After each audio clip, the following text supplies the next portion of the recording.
tiens à mentionner, on s'en fout de la vie de la France. On s'en fout de la parole de la France. On s'en fout de ce que pense. Il n'y aura pas un langage diplomatique ici. On s'en fout de ce que pense la France. Sa parole ne vaut qu'une bouse de vache. Donc on s'en fout éperdument de ce que va dire la France. On s'en fout de l'Union africaine qui condamne, dit-on, énergiquement le coup d'État. On s'en fout. Il n'y a rien de plus légitime et il n'y a rien au-dessus du peuple malien souverain. Le peuple malien reste souverain. Il a décidé d'enlever un despote, une marionnette, un vaurien, un fainéant. Donc, ça revient au peuple malien de décider. Et le Mali reste souverain.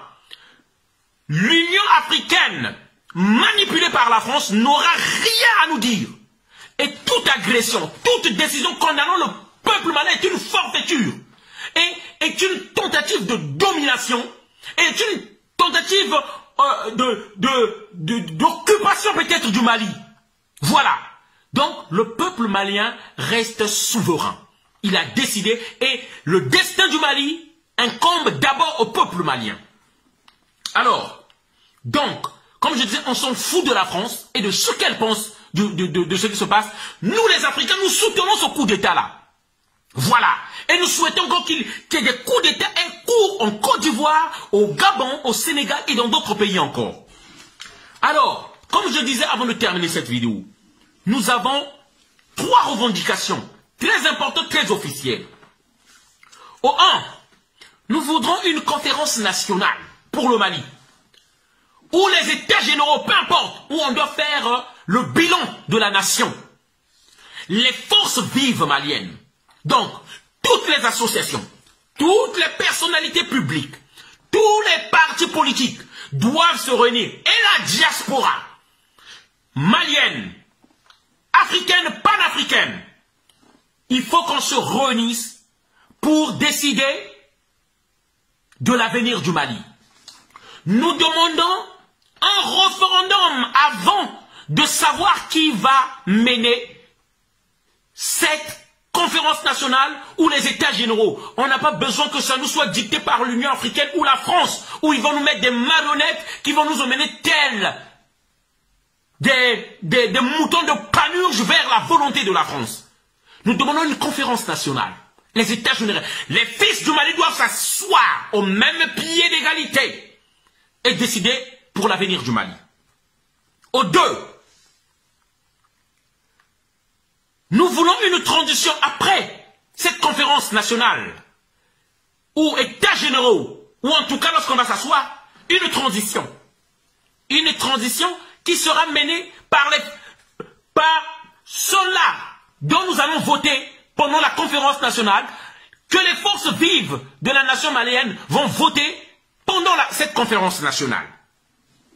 Cette transition pour remettre en place toutes les institutions de l'État. Nous voudrons une constitution nouvelle.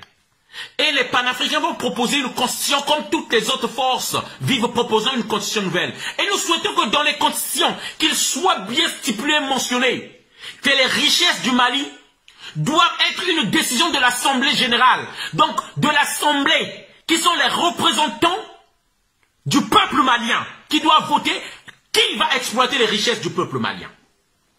Voilà. Et par la suite de cette transition, nous voudrons des élections libres et transparentes. Libres et transparentes. Et nous disons que les panafricains doivent se présenter à cette élection-là. Voilà. Et avant de terminer cette vidéo, je mets les Maliens en garde. Le combat ne fait que commencer. On n'a pas encore gagné. Faites attention. J'appelle la diaspora malienne. C'est le moment de trouver un lobbying, un grand lobbying, où nous allons cotiser. Je cotiserai moi aussi. Vous allez savoir aujourd'hui, ici, il y a des gens qui ne sont pas nés au Mali, mais qui sont maliens dans le cœur. Nous allons cotiser. Il faut doter l'armée malienne. Parce que nous allons voir, si ce n'est pas eux qui commandent cette mutinerie, ou qui ne sont pas derrière, vous allez voir déferler sur le Mali bientôt une vague de djihadistes, de terrorisme, sans nom. Alors, c'est pourquoi nous disons, chers amis, s'il vous plaît, soyons vigilants. La diaspora malienne doit financer l'armée malienne pour assurer la protection des frontières du Mali. La diaspora malienne doit cotiser, chaque Malien de la diaspora doit cotiser une somme à partir d'€1, afin de doter l'armée malienne. Cette armée qui protégera nos mamans, nos mères, nos cousins, nos cousines, toutes nos familles qui sont là-bas. Et cette armée doit être forte. Et chaque Malien, c'est un devoir, une obligation, doit verser de l'argent. Nous allons trouver des gens dignes de ce nom-là pour pouvoir verser de l'argent et doter de la puissance de feu nécessaire à l'armée malienne pour qu'elle puisse assurer la protection de tout l'entier territoire du Mali. Voilà le message qu'on voulait faire passer. Encore une fois de plus, bravo au peuple malien, bravo, et ne vous laissez pas voler votre victoire. Bravo à l'armée malienne si elle n'est pas manipulée. Ne nous laissons pas voler notre histoire et on reste vigilant. Ingeta, on est ensemble. Merci.